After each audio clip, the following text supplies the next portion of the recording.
Ата, біз де тезірек пісірейікші.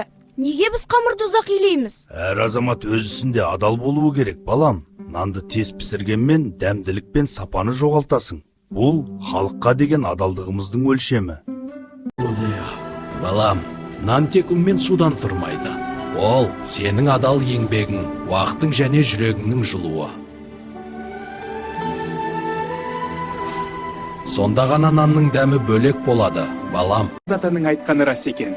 Нан тек ас емес. Бұл құрмет. Тез табыс тапқысы келгендер жолдан тайды. Ал мен әр бұрышын отаным деп илей беремін. Асыңыз дәмді болсын, қарындасым.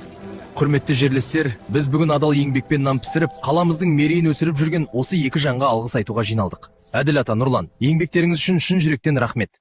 Адал азаматтың жолы күнделікті адал еңбек. Сапа халыққа деген қамқорлық. Қамқорлық жүректерді жақындастырады. Осындай еңбектің өзі ең дәмді жол. Міне, Нұрлан өз жолын тапты.